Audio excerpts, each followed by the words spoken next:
242 మంది ప్రయాణిస్తున్న air India flight యాక్సిడెంట్కు గురైంది. 110 మంది ఇప్పటివరకు చనిపోయినట్టుగా వివరాలు అందుతూ ఉన్నాయి. మరి దీంట్లో గుజరాత్ మాజీ ముఖ్యమంత్రి విజయ్ రూపాని ఉన్నారనే సమాచారం అందుతుంది. ఇంకా ధృవీకరించాల్సి ఉంది. మొత్తంగా 110 మంది అంటే ఇందులో ఫ్లైట్లో ప్రయాణిస్తున్న వారు, అలాగే ఈ ఫ్లైట్ ఎక్కడైతే కూలిందో అక్కడ మెడికల్ కాలేజ్ చెందినటువంటి బీజే మెడికల్ కాలేజ్ చెందిన హాస్టల్ ఉంది. హాస్టల్లో వైద్య విద్యార్థులు ఉన్నారు. వారిలో కొంతమంది మృతి చెందినట్టుగా తెలుస్తోంది. రెసిడెన్షియల్ ఏరియాలో ఫ్లైట్ కూలిపోవడంతో అక్కడ కూడా కొంత క్యాజువాలిటీస్ ఉన్నట్టుగా తెలుస్తోంది. ఫ్లైట్లో 242 మంది ప్రయాణిస్తున్నారు. దాంట్లో 12 మంది క్రూ ఉన్నట్టుగా తెలుస్తోంది. 10 మంది non technical crew, 2 pilots. So మొత్తంగా 262 మంది ఉన్నారని మనం అనుకోవచ్చు. 169 మంది ఇండియన్స్ కాగా 53 మంది బ్రిటిషర్స్ ఉన్నారు. 7 పోర్చుగీస్, 1 కెనడియన్ ఉన్నారు. సో వీరిలో మృతులకు సంబంధించినటువంటి వివరాలు ఇంకా తెలియాల్సి ఉంది. మధ్యాహ్నం సమయంలో ఈ ఘటన చోటు చేసుకుని టేకాఫ్ అయిన కాసేపటికే విమానం కూలిపోయినటువంటి పరిస్థితి. ఇది బేసిక్ ఇన్ఫర్మేషన్ మనకు అందుతుంది. బోయింగ్ 787 డ్రీమ్ లైనర్ చెందినటువంటి మోడల్ చెందినటువంటి విమానం ఎయిర్ ఇండియాకి చెందినటువంటిది. అహ్మదాబాద్ నుంచి లండన్ వెళ్తున్నటువంటి సందర్భంలో టేకాఫ్ అయిన కాసేపటికే ఈ దుర్ఘటన చోటు చేసుకుంది. అయితే మా ఢిల్లీ ప్రతినిధి రాజు జాయిన్ అవుతూ ఉన్నారు. మరిన్ని వివరాలు తెలుసుకున్న రాజు నుంచి. రాజు, మీ దగ్గర ఉన్న అప్డేట్స్ ఏంటి దీనికి సంబంధించి? గుజరాత్ అహ్మదాబాద్ నుంచి నిజంగా ఇంటర్నేషనల్ ఫ్లైట్స్ పెద్ద ఎత్తున వెళ్తూనే ఉంటాయి. ఎప్పుడు కూడా ఇటువంటి సమస్య తలెత్తలేదు. కానీ ఈరోజు మాత్రం ఇక్కడ జరిగినటువంటి దుర్ఘటన ప్రతి ఒక్కరిని టెన్షన్ పెట్టిస్తున్నటువంటి పరిస్థితి కనిపిస్తుంది. ఎందుకంటే మొత్తం 242 మంది ఫ్లైట్లో ఉన్నారు. ఫ్లైట్ లండన్కి వెళ్ళాలి. మొదట ఢిల్లీ నుంచి ఏదైతే అహ్మదాబాద్కు వెళ్ళింది ఫ్లైట్, ఎయిర్ ఇండియాకి సంబంధించినటువంటి ఫ్లైట్. అక్కడి నుంచి ఎప్పుడైతే లండన్కి వెళ్లాల్సినటువంటి ఫ్లైట్ టేకాఫ్ అయినటువంటి 5 నిమిషాల్లోనే కుప్పకూలినటువంటి పరిస్థితి. సో కుప్పకూలడమే కాకుండా ఫ్లైట్ మొత్తం కూడా బ్లాస్ట్ అయిపోయింది. పెద్ద ఎత్తున మంటలు, మరోవైపు పొగ. సో దాంతో అది కూడా ఎయిర్పోర్ట్ నుంచి క్రాస్ అవుతూనే, అంటే మనం చూస్తూనే ఉంటాము, ఎప్పుడైతే ఫ్లైట్ రన్వేపై టేకప్ అయ్యేందుకు ఏ విధంగానైతే రన్ చేస్తూ ఆ తర్వాత లైట్ గా క్రాస్ అవుతూ ఇక పైకి వెళ్తూ ఉంటుంది. సో ఆ సమయంలో జరిగినటువంటి ఈ ప్రమాదం.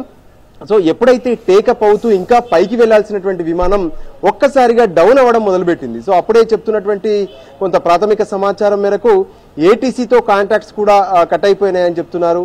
సో వెంటనే ఆ ఫ్లైట్ ఒక్కసారిగా అక్కడే ఉన్నటువంటి అంటే నివాస ప్రాంతాలు వచ్చేసాయి. అప్పటికే ఫ్లైట్ ఎయిర్పోర్ట్ సంబంధించినటువంటి పర్మిసెస్ దాటేసింది, దాంతో బయటికి వచ్చేసింది. సో ఆ క్రమంలోనే ఒకసారిగా ప్రమాదం చోటు చేసుకుంది. అయితే చెట్టును కూలింది, చెట్టును తాకడం వల్లనే ఇది కూలినట్టుగా కూడా ఇప్పటికే స్థానికులు స్పష్టం చేస్తున్నారు. అంతేకాదు విజువల్స్ కూడా మనకు తెలుస్తూనే ఉన్నాయి. అయితే ఈ క్రమంలో మొత్తం కూడా అంటే ఏ విధంగానైతే లోపల ఉన్నటువంటి 242 మందిలో 2 పైలట్స్ ఉన్నారు.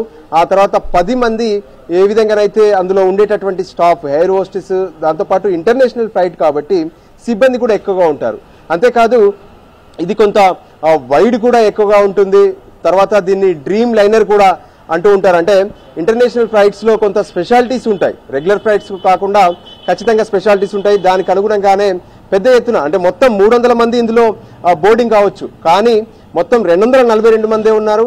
అందులో ఏదైతే గతంలో అంటే గుజరాత్ కు ముఖ్యమంత్రిగా పనిచేసినటువంటి రూపాని కూడా ఉన్నారని చెప్తున్నారు. ఆయనకు సంబంధించి ఇప్పటికే కొంత మరింత అధికారికంగా ప్రకటన చేయాల్సి ఉంది. ఇప్పటికే దాదాపు 120 మందికి పైగా చనిపోయినట్టుగా తెలుస్తుంది. వాస్తవానికి ఆ స్పాట్ ను చూస్తూ ఉంటే అంటే మొత్తం పెద్ద ఎత్తున దట్టమైనటువంటి పొగలు వస్తున్నటువంటి క్రమంలో ఒక్కసారిగా ఫ్లైట్ లోపల కూడా మొత్తం కాలిపోయింది. మొత్తం ఓపెన్ గా అంటే బ్లాస్టింగ్ అయినటువంటి పరిస్థితి కనిపిస్తుంది. దాంతోనే ఎక్కడికక్కడ ప్రతి ఒక్కరూ వాళ్లకు అంటే కొంతమందికి గాయాలయ్యని చెప్తున్నారు. తీవ్రంగా గాయాలైనటువంటి వాళ్ళను ఇప్పటికీ ఆసుపత్రులకు తరలించారు. కానీ వాళ్ళ పరిస్థితి కూడా అత్యంత విషమంగా ఉందని చెప్తున్నారు.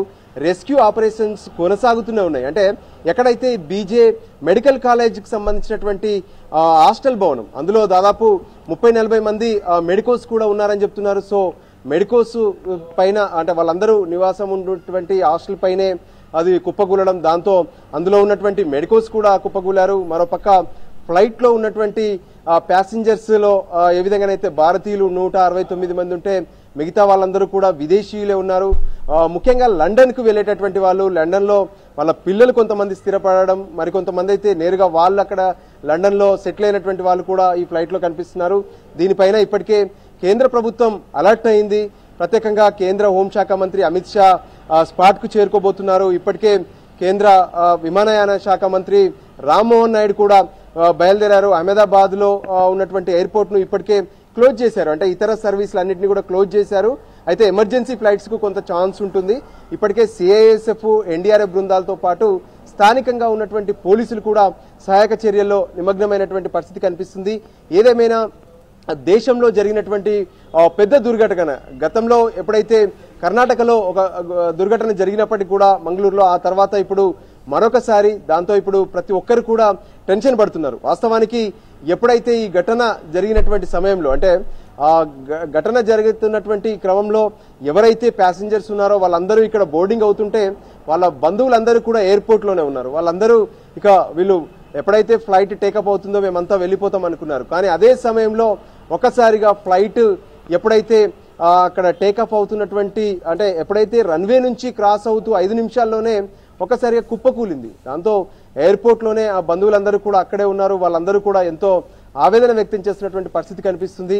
అయితే రెస్క్యూ ఆపరేషన్స్ మాత్రం ఇంకా కొనసాగుతూనే ఉన్నాయి. ఏదేమైనా ఈ దుర్ఘటనకు సంబంధించి ప్రధానమంత్రి నరేంద్ర మోడీతో పాటు కేంద్ర ప్రభుత్వం మొత్తం కూడా దిగ్భ్రాంతిని వ్యక్తం చేస్తున్నప్పటికీ కూడా ఇంతకీ ఎందుకు ఈ ఘటన జరిగింది, ఏంటి అనే దాని మీద ఫోకస్ పెట్టారు. వాస్తవానికి ఫ్యూయల్కి సంబంధించినటువంటి ఇష్యూస్ ఏమైనా ఉన్నాయా, హెవీగా ఫ్యూయల్ లోడ్ చేశారా, అదర్వైజ్ ఇతరత్ర కారణాలు ఏంటి, అంటే టేకప్ అవుతున్నటువంటి క్రమంలో ఎందుకు ఈ ఎయిర్ ఇండియా విమానం కూలిందనే దాని మీద ప్రస్తుతం అయితే విచారణ కొనసాగుతూనే ఉంది.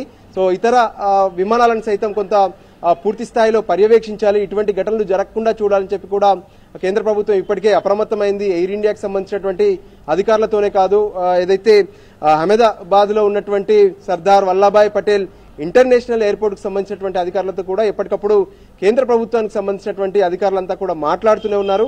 సహాయక చర్యలకు సంబంధించి ఇంకేమైనా సహాయం కావాలంటే కేంద్రం అన్ని విధాలా సిద్ధంగా ఉందనే విషయాన్ని ఎప్పటికప్పుడు గుజరాత్ ముఖ్యమంత్రితో కూడా సంప్రదింపులు జరుపుతున్నటువంటి పరిస్థితి అయితే స్పష్టంగా కనిపిస్తుంది. Chakri, alright, thanks for the updates Raju. 133 మంది మరణించినట్టుగా తెలుస్తోంది. దుర్ఘటనలో ఇప్పటి వరకు 242 మంది ఫ్లైట్లో ప్రయాణిస్తూ ఉన్నారు.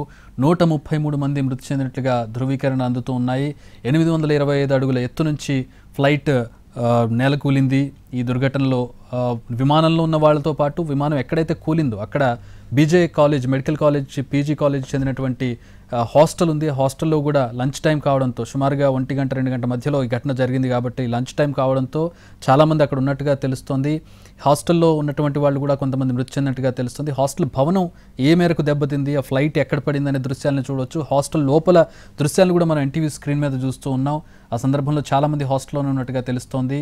మేఘానీ నగర్ ఎయిర్పోర్ట్కి, అహ్మదాబాద్ ఇంటర్నేషనల్ ఎయిర్పోర్ట్కి సమీపంలో ఉంటుంది ఈ మేఘానీ నగర్. ఆ ఏరియాలో కుప్పకూలింది ఒక హాస్టల్ బిల్డింగ్ మీద. మెడికల్ పీజీ కాలేజ్కి చెందినటువంటి హాస్టల్ విద్యార్థులు అందులో ఉన్నట్టుగా తెలుస్తుంది. మెడికల్ పీజీ విద్యార్థులు అందులో ఉన్నట్టుగా తెలుస్తోంది. సో ఎగిరిన, అంటే టేక్ ఆఫ్ అయిన 5 నిమిషాలకే క్రాష్ ల్యాండింగ్ అయింది. ఘటనకు సంబంధించినటువంటి వివరాలు ఇంతవరకు ఏ అథారిటీ నుంచి, ఈవెన్ విమానయాన శాఖ నుంచి కావచ్చు, ఎయిర్ ఇండియా నుంచి కావచ్చు, ఇంతవరకు ఇంకా వివరాలు రాలేదు. ఎయిర్ ఇండియా నుంచి వచ్చినటువంటి స్టేట్మెంట్ ఏంటంటే, ప్రధానంగా ఇప్పుడు రెస్క్యూ మీద మేము దృష్టి పెడుతున్నాం, ప్రమాదానికి కారణాలు తెలుసుకునే ప్రయత్నం చేయడం లేదు, తర్వాత దాని మీద దృష్టి పెడతామంటూ ఎయిర్ ఇండియా నుంచి కావచ్చు, లేదంటే విమానయాన శాఖ నుంచి వచ్చినటువంటి స్టేట్మెంట్ ఇది. ఎయిర్ ఇండియా మాత్రం ఒక హెల్ప్ లైన్ నెంబర్ ఏర్పాటు చేసింది, 1800569144. తమ వారికి సంబంధించినటువంటి వివరాలు కావచ్చు, ఇతర ఎలాంటి వివరాలు కావాలన్నా ఈ హెల్ప్ లైన్ నెంబర్కి కాల్ చేయొచ్చు. 1800569144 ఈ హెల్ప్ లైన్ నెంబర్ని ఏర్పాటు చేసింది ఎయిర్ ఇండియా. వివరాలు ఆ నెంబర్కి కాల్ చేసి తెలుసుకోవచ్చు. ఇందులో ఇది ఇక్కడ నుంచి అహ్మదాబాద్ నుంచి లండన్ ప్రయాణిస్తోంది. బ్రిటిష్ సిటిజన్స్ కూడా ఉన్నారు ఇందులో. 53 మంది బ్రిటిష్ సిటిజన్స్, అలాగే 11 మంది, మొత్తం ప్రయాణికులు 11 మంది పిల్లలు ఉన్నట్టుగా తెలుస్తోంది, వృద్ధులు ఉన్నారు. పైలట్స్ ఇద్దరు కూడా, ఒకరు 1800 గంటలు అనుభవం ఉన్నటువంటి పైలట్, ఇంకొక పైలట్కి కో పైలట్కి 1100 గంటల అనుభవం ఉంది. పైలట్ల అనుభవాన్ని గంటలో, అంటే ఫ్లయింగ్ అవర్స్ అంటారు వీటిని, విమానాన్ని నడిపినటువంటి గంటల లెక్కలో వాళ్ళ ఎక్స్పీరియన్స్ని కొలుస్తారు. సో ఒకరికి 1800 గంటలు, మరొకరికి 1100 గంటలు, కో పైలట్కి 1100 గంటల ఎక్స్పీరియన్స్ ఉంది. అంటే వాళ్ళు వెల్ ఎక్స్పీరియన్స్డ్ పైలట్స్గా మనం అర్థం చేసుకోవచ్చు. విమాన మోడల్ వస్తే బోయింగ్ డ్రీమ్ లైనర్ 787-8 మోడల్. ఇది క్రాష్ ల్యాండింగ్ అయినటువంటి సందర్భాలు దాదాపు 11 ఏళ్ళుగా లేవు. కాకపోతే మ్యానుఫ్యాక్చరింగ్ డిఫెక్ట్స్ కావచ్చు, పూర్ క్వాలిటీ ఆఫ్ మ్యానుఫ్యాక్చరింగ్ కావచ్చు, సేఫ్టీ ఇష్యూస్ చాలా సందర్భాల్లో బోయింగ్ ఫ్లైట్స్ మీద ఈ ఆరోపణలు ఉన్నటువంటి పరిస్థితుల్లో దీని మీద కూడా ఒక అనుమానం కూడా వ్యక్తం చేస్తూ ఉన్నారు. ఇక ఇండియన్ ఏవియేషన్ సిస్టంలో ఉన్నటువంటి లూప్ హోల్స్ కూడా దీనికి కారణం అనేది కూడా ఇంకా తెలియాల్సి ఉంది. ఏదేమైనా కూడా ఒక భారీ యాక్సిడెంట్, దారుణమైనటువంటి దుర్ఘటన. దాదాపు 133 మంది ఇప్పటి వరకు చనిపోయినట్టుగా తెలుస్తుంది. మృతుల సంఖ్య ఇంకా క్లారిటీ లేదు, ఎందుకంటే 242 మంది ప్రయాణిస్తూ ఉన్నారు. హాస్టల్లో విద్యార్థులు ఉన్నటువంటి హాస్టల్ మీద విమానం కూలింది. సో ఇక్కడ క్యాజువాలిటీస్ ఉండొచ్చు. విమానంలో కూడా అంత భారీ పేలుడు సంభవించింది కాబట్టి, అంత భారీ అగ్ని ప్రమాదం జరిగింది కాబట్టి ఇంకా మృతుల సంఖ్య పెరిగే అవకాశం అయితే కనబడుతోంది. రెస్క్యూ ఆపరేషన్ కొనసాగుతుంది కాబట్టి మృతదేహాలను బయటకు తీస్తూ ఉన్నారు. గాయపడ్డ వారిని కొంతమందిని హాస్పిటల్కి తరలించినట్టుగా తెలుస్తోంది. ఘటన జరిగిన తీరు చూస్తుంటే వాళ్ళు ఏ స్థాయిలో గాయపడ్డారో కూడా మనం అర్థం చేసుకోవచ్చు. మంటల్లో కాలిపోయినటువంటి పరిస్థితి. సో బ్లాక్ బాక్స్ని రిట్రీవ్ చేయాల్సి ఉంటుంది. బ్లాక్ బాక్స్ నుంచి టెక్నికల్ ఇన్ఫర్మేషన్ తీసుకోవాల్సి ఉంటుంది.